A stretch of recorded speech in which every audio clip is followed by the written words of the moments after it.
नमस्कार, my self Pawandeep from government NM college Hanumangarh. BCA second year का subject है OS operating system. इन MSc pre भी है ये सब्जेक्ट। मैंने आपको 2 यूनिट करवा दी थी, थर्ड चल रही थी। नेक्स्ट टॉपिक है हमारा what is parallel system. Parallel system क्या होता है? इन ऑपरेटिंग सिस्टम बेसिक इंट्रोडक्शन में मैंने आपको बताया था कि ऑपरेटिंग सिस्टम का क्या काम होता है। हमारा जो सिस्टम वो किस तरह से ऑपरेट होता है, उसकी प्रोसेसिंग, जो हमारी प्रोसेसेस हैं विद रिसोर्सेज वो कैसे वर्क करती हैं, वो सब आता है। अब इन parallel system most system till today are single processor system. बहुत से सिस्टम आजकल जो मोस्टली हैं वो क्या है? सिंगल प्रोसेसर सिस्टम है। That is they have only one CPU, मतलब वो उनके पास सिर्फ एक ही CPU होता है, क्योंकि हर एक जो भी सिस्टम है हमारा उसमें एक ही CPU लगा होता है। उसकी जो भी वर्किंग होती है विद इन वन CPU होती है, क्योंकि अगर एक ही सिस्टम है तो उसमें वन ही CPU लगेगा। अगर जो मल्टीपल डिवाइसेस हम ऐड करते हैं तो वो अलग अलग तरीके से हम उसे हैंडल कर सकते हैं। इस यहाँ हम बात कर रहे हैं जो पैरेलल सिस्टम की, इन प्रोसेसर जो एक CPU में प्रोसेसर वर्क करता है वो उन्हें सिंगल CPU सिंगल प्रोसेसर ही वर्क करता है। However, there is a trend towards multi processor system. आजकल मल्टी प्रोसेसर सिस्टम का भी बहुत ट्रेंड है, क्योंकि अगर हमारी जो स्पीड, एक्यूरेसी, ये सब हमें और भी एक्यूरेट कर रखना है। बिल्कुल स्पीड हमारी मैच हो हमारी वर्किंग से, ज़्यादा वर्किंग लोड से करप्शन ना आए, डेटा लोड में कोई दिक्कत ना आए, डेटा लॉस ना हो हमारा। तो ये सब चीज़ें क्या होती हैं, उसके लिए एडवांस चीज़ें यूज़ करनी पड़ती हैं। That's why multi processor system आजकल बहुत ट्रेंड में है। Such system have more than one processor. बहुत से सिस्टम में एक से ज़्यादा प्रोसेसर यूज होते हैं। One processor in class communication sharing the computer बस। क्लास कम्युनिकेशन में जब कंप्यूटर बस जो बसेस होती हैं, डेटा बसेस, एड्रेस बसेस, वो शेयर की जाती हैं। The clock and same time, जो हमारी क्लॉक पल्सेस होती हैं, जो भी हमारी इनपुट और आउटपुट होती है उनको उनमें क्या होती है? क्लॉक पल्सेस लगी होती है कि हाँ मल्टीपल, अगर P1 से लेकर P10 तक प्रोसेसेस हैं विद रिसोर्सेज, अगर वो वर्क कर रही हैं तो उनमें क्या होती है? क्लॉक पल्सेस लगी होती हैं कि हाँ P1 ने अपना टाइम इतने टाइम में ख़त्म करना है, जो भी उसकी वर्किंग है, उसकी प्रोसेसिंग है। फिर P2 वर्किंग पे आएगी, P3 आएगी, P4 आएगी, P5 आएगी, P6, P7, P8, P9, P10। इसी तरह से वन बाय वन वो वर्क तो करती हैं, but with in clock pulses, मतलब उनकी जो टाइम कंज्यूमिंग होती है वो फिक्स होती है कि हाँ इतने टाइम में इसे वर्क करना है। अगर इतने टाइम में वो प्रोसेस वर्क नहीं कर पाती है तो या तो उसे वहीं छोड़ दिया जाता है और इन एंड ऑफ हमारी जो सारी प्रोसेसेस ख़त्म हो जाती हैं तब हैंडल किया जाता है, या उसे उसी टाइम सॉल्व किया जाता है। जो भी हमारी करप्शन होती है उसे रिकवर करने के 2 ही तरीके होते हैं, या तो स्टॉप एंड वेट कि हाँ हम उसे रोक देंगे और वेट करेंगे इसको, उसकी जो एरर है वो रिमूव करने को, या जो उसकी जो रीस्टार्ट करेंगे उस चीज़ को। हमारा जो भी, अगर हमारे प्रोग्राम में कोई एरर आ गई है तो या तो हम उसे रिकवर करते हैं या उस प्रोग्राम को नए तरीके से दोबारा शुरू करते हैं। तो ये तरीके ही होते हैं एरर को रिमूव करने के। Memory and peripheral devices.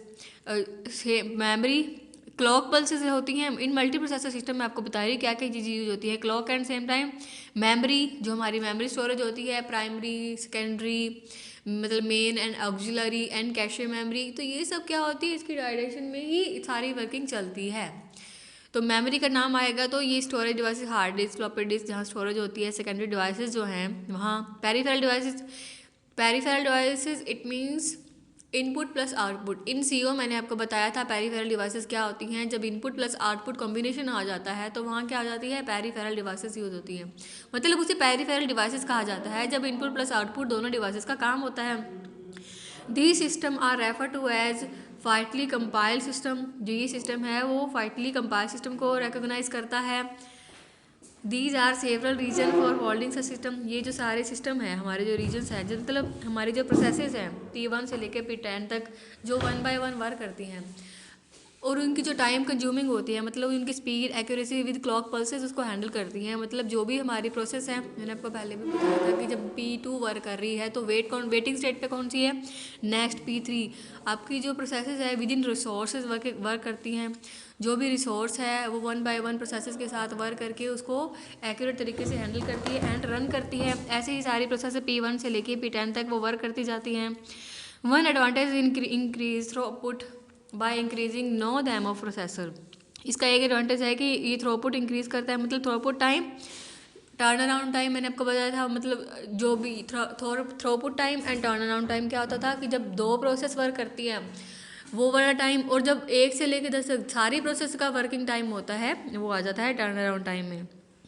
Throughput मतलब दो प्रोसेस का working time, and turn around time it means 1 to 10 जितनी भी प्रोसेस है 1 to 20 1 to 50 जितनी भी है वो वाला time.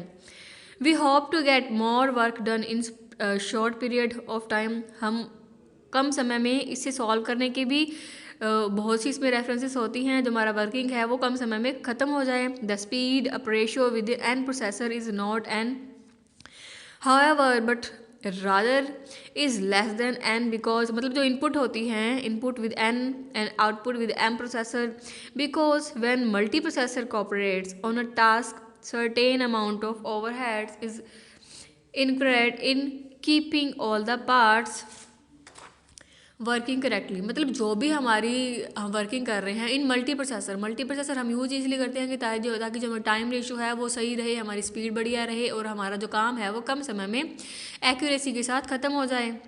This overhead for share resources and the expected again from additional processor, जो भी हमारा ये रिसोर्सेज शेयरिंग होती है एक्सपेक्टेड जो भी एडिशनल प्रोसेसेस होते हैं वो उसको कनेक्टेड के थ्रू, मतलब उसको कनेक्ट करके इन प्रोसेसर हम जब मल्टी प्रोसेसर सिस्टम यूज़ करते हैं। एडिशनल प्रोसेसर मतलब हम मल्टी प्रोसेसर वन देन मोर प्रोसेसर जब यूज़ करते हैं तो हमारी रिसोर्सेज शेयरिंग भी ईजी हो जाती है।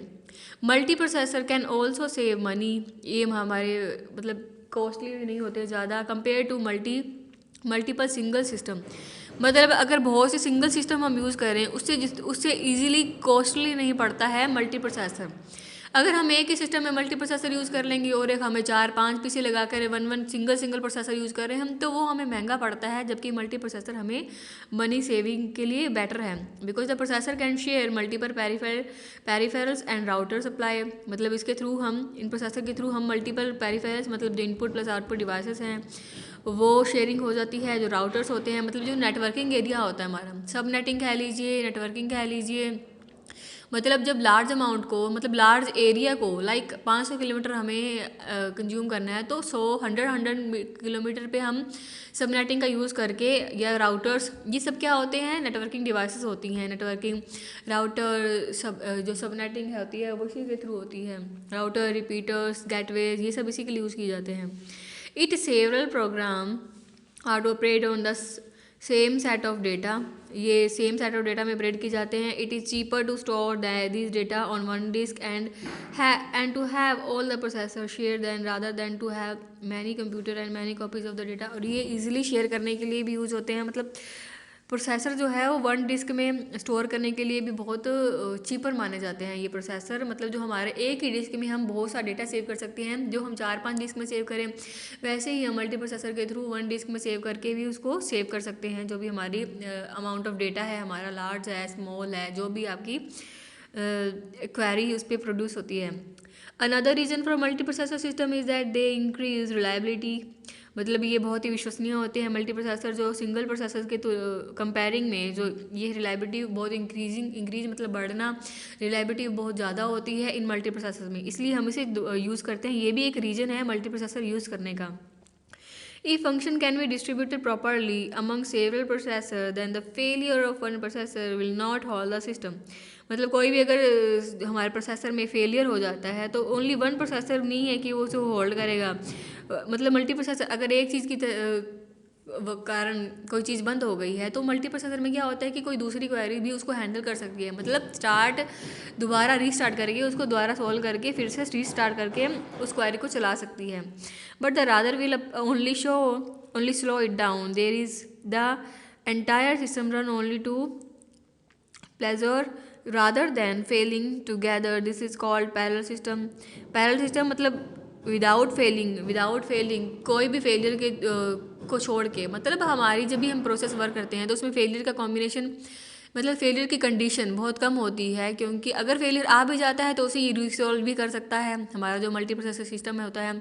इसीलिए हम इसे यूज़ करते हैं ताकि हम, क्योंकि ये रिलायबल होते हैं। मैंने आपको पहले भी बताया इसका अनदर मेन पार्ट है इसकी रिलायबिलिटी, और ये टाइम कंज्यूमिंग है, कॉस्टली भी नहीं है। अनदर प्रोसेसर के थ्रू कंपेयरिंग में ये बहुत इजी कॉस्ट में पड़ता है। मतलब कॉस्ट एक्सपेंसिव नहीं है, ये बहुत चीपर में पड़ता है। इसकी जो मेमोरी स्टोरेज है वो भी, स्पीड, एक्यूरेसी, विदाउट फेलियरेंस, मतलब हर एक तरीके से ये बहुत प्रॉपर तरीके से हम यूज़ कर सकते हैं, इसीलिए इसका एडिशन किया जाता है इन पैरेलल सिस्टम। धन्यवाद।